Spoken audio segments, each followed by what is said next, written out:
Now there are some moments in Battlefield where teabag is just completely justified. But what is up there everyone, it's the guy with no gamertag here, and today I want to sort of talk about Battlefield and my concerns for the future of the franchise. Because I'm slightly worried about the amount of time they give between their games. I'm not sure they're actually leaving themselves enough time to make the game we all want. And now the reason I'm saying this is that the last 3 games, excluding Hardline, I'm talking about the main releases, Battlefield 3, Battlefield 4 and Battlefield 1, they've each had their problems. Battlefield 3 released with a lot of glitches. I fortunately didn't encounter many of those because they'd all been patched by the time I'd bought the game, but from accounts from a lot of people that had bought the game on release, it was a glitchy, buggy mess. And Battlefield 4 had a very similar problem. It had a lot of glitches, a lot of bugs, and it also had absolutely terrible netcode. There were a lot of game crashes on the last gen consoles, and there were just so many kill trades for the first few months after release. And it took a long time for the game to get fixed. It was only really until the second year of the game where it started to really live up to its potential, and it was a fantastic game.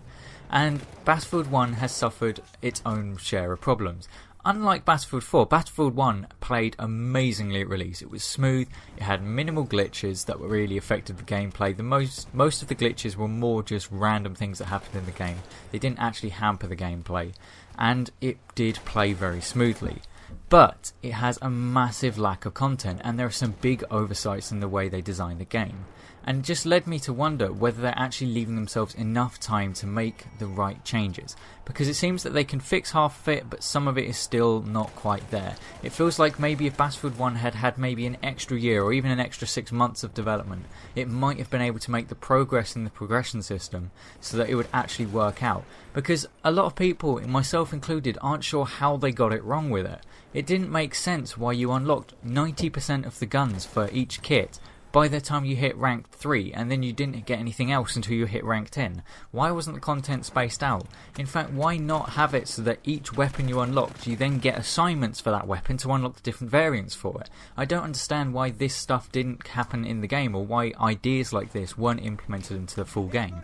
I get the feeling that it was perhaps they ran out of time to add all this stuff in, and they were so focused on making a really smooth and fun playing game, which is in no way a bad decision. However, it didn't give them the chance to then make the progression system to go along with it so that players would keep wanting to come back to the game. And I also just feel that a lot of the changes that were made in the design of Battlefield 1 compared to other games, it really didn't need some of the changes. It felt like they were fixing a lot of things that weren't broken. Conquest being the most obvious one. They changed the staple game mode of Battlefield into a new game which kind of mimics domination more than the old Conquest system. And actually, after a lot of time of playing it, old game mode was far, far superior, for the simple fact that games weren't revolving around who could capture the most flags. It had an attack and defense strategy to it. You would go and capture the flags, but you also had to defend them from enemy attacks, and it led to these really cool firefights where both teams would be fighting over a flag to tip the balance into their favour so they could hopefully win the game. And it really did make the game mode feel so much more satisfying to play and so much more epic when you're in game. And also because the game relied on the ticket system, reviving was so much more vital. In the new Conquest system, as far as I'm aware, it just matters that if you get a kill, it adds up to one more bit of score. And that doesn't really incentivise reviving. When I went back and played Battlefield 4 the other day, it was an incredible experience because it actually felt like reviving meant something. You actually wanted to revive people, and actually people were more likely to revive you. I mean, the amount of times in Battlefield 1 where it seems like trying to get a revive in the game and the medics are like, nah, suffer, I don't want to help you. And they just like, they have their arse cheeks on your face and yet they still won't revive you, and they just run around completely oblivious to the fact that you're even there. And it's just unbelievable how much the team play has been affected by this small change in Conquest. And a lot of other things that didn't need to be changed got changed, like the grenade system. In Battlefield 4, by the time they'd gone through and rebalanced it, the grenade system in my opinion was fine. Yeah, it took a long time to resupply grenades, but it almost completely removed grenade spam. Grenades became a tactical tool. You would only throw it if you knew you were going to get a kill or if you really needed to get someone out of a location. It was a very vital tool, and you weren't just going to throw it just because you could. In Battlefield 1, it seems that almost 70% of gunfights, someone throws a grenade just because they're almost certain it's going to get a kill somewhere. In fact, when I was gaming with Kyle, he actually put up a pretty good point. It's possibly the only first-person shooter I've ever played where if you throw a grenade, you're guaranteed to get some points. It may not get a kill, but it's going to hit something, and that's one of the big problems in the game. It honestly does feel like a lot of the best changes they made to Battlefield 4, they just discarded for Battlefield 1, and it doesn't make any sense. They got Battlefield 4 into a really good place. Now, I'm not saying they should bring out the same game year after year after year, but they do need to perhaps acknowledge some of these changes and how beneficial they were to the gameplay. Grenade spam is still a problem in Battlefield 1. It still feels completely ridiculous, especially if you go and play on Fort Vaux. You get those moments where you're standing in a corridor and you just get to watch the grenade icon. If you really love watching icons pop onto your screen, go and play Fort Vaux, because you get that 24/7, 365 days a year, because that is all you're going to see on Fort Vaux is all the various different grenade icons. Another thing that also was changed was the gunplay. The gunplay feels completely different to in Battlefield 4 and Battlefield 3. I hadn't had a problem with it until I went back and played Battlefield 4 and realised how much more challenging the gunfights were in Battlefield 4. And I prefer that. I don't know why it was simplified. They fixed another thing that wasn't broken. Battlefield had amazing gunplay as it was, but it's been simplified and dumbed down, and I don't understand why. People could argue that because there were less weapons, they wanted to really specialise those weapons, because admittedly Battlefield 4 did have the problem that they had so many weapons that a lot of them didn't feel distinguishable from the other weapons, or some of them were completely useless, so they decided to give them a niche. But instead of maybe affecting the damage ranges, they just made it so that the weapon spread increases, and it doesn't actually make the gunfights as satisfying. Whereas in Battlefield 4 you had to, as well as accounting for the bullet drop and bullet travel time, you also had a lot of recoil to compensate for. In Battlefield 1 the recoil is very negligible in comparison. I don't understand why that change was made. It didn't need to change. It was a fun combat system and I actually enjoyed it. Although I made a video last year asking whether the gunfights were too complicated, I had to take my words back, because actually that is how Battlefield plays. That is how I prefer it to play, because it's more challenging and it makes it a more fun experience. It feels like you're learning as you're playing the game, which is another element to progression, which is what Battlefield 1 is lacking, because there are two types of first-person shooter. There are more casual progression-based shooters, and there are hardcore competitive shooters. Now the difference between them is that hardcore shooters do not necessarily have an ingrained progression system. They focus more on the player improving their skills and actually learning the game to improve, so they can then up their rank and do better at the game. The progression is your learning of the game and your understanding, and that's constantly evolving whilst you play the game more and more.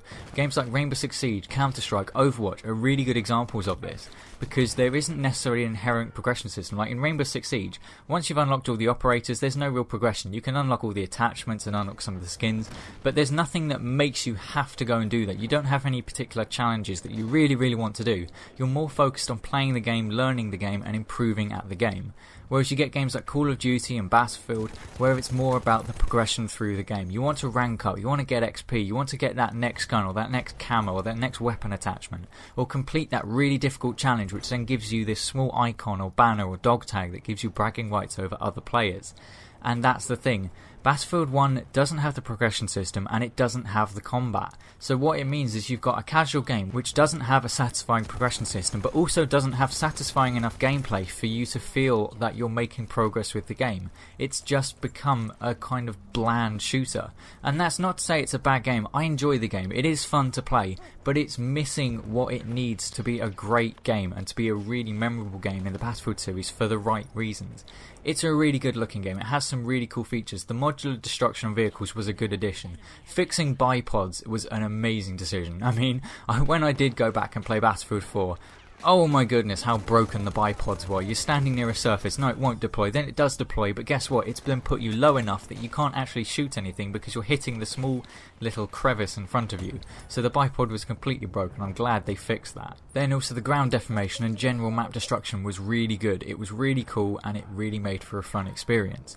But the gameplay doesn't make you learn how to play the game better. It's very simplified compared to old Battlefield, whereas in the old ones you could still learn as you're playing. There's still nuances to each gun that you'd have to learn and you'd have to master, and once you master it, it feels really fun. Whereas in Battlefield 1, there's a much less steep learning curve to mastering the weapons, which really does leave much to be desired. And this is why I'm sort of worried about the future of Battlefield. I don't want to keep buying into these games and having to wait 10, 12, 18 months for the game to really live up to its potential and become a great game and one that's really fun to play over and over again. I don't want to have to keep buying into the hype and then actually having to wait a long time to really enjoy the game. And it's really worrying me because I think they are more focused on releasing the game and releasing all the DLCs for it than they are in actually making the game that everyone wants to play. Battlefield 1 could have outsold Call of Duty had they actually given it more time and perhaps fixed a lot of these problems, because obviously a lot of people were making comparisons between Battlefield 1 and Infinite Warfare, not because of gameplay but because of the crowd supporting them. Call of Duty took a massive hit in some ways. They had a lot of dislike for their recent release, whereas Battlefield 1 was all about the hype. Everyone was excited and people were really looking forward to the game. I reckon a lot of people who'd never really played Battlefield 4 were waiting for reviews, and when they heard the game was fundamentally lacking in content, they probably gave it a pass. And that has really hurt the franchise. This was the best chance they had at being the biggest selling first person shooter, and they somehow didn't manage to do it. I think if they gave it a little bit more time between games, it would then give them the chance to make a game that plays really well at launch and is really smooth, and in fact requires minimal patches to make the game playable, and also has the deep progression system that is really satisfying to players. There were changes that they made to the game which made it a much better game than its predecessors, but they also changed a lot of things that never needed to be changed. I think a lot of the problem is that they're making change for the sake of change and not because things need fixing. There is still a lot that can be changed, however. In the Name of the Tsar is said to be the biggest expansion pack in Battlefield history. I'm really hoping that they've taken the time with this to add all the content they need. If I'm perfectly honest, a lot of elite codexes would keep me playing this game, because they're what I would like to try and achieve. But currently with the lack of them, I haven't got the incentive because I don't want to keep using the same few weapons over and over again. So a lot of the content could be added to the game, and I'm really hoping they pull through with the next DLC. Because if they don't, a lot of players, perhaps myself included, are probably just going to leave the game because they don't see it getting any better. I hope Battlefield 1 can get the changes it needs to be a great game, but I'm not pinning my hopes on it, as it has taken so long just to fix the game already. But I do hope you've enjoyed the video. This has been the guy from the Gamertag, and I'll see you on another video.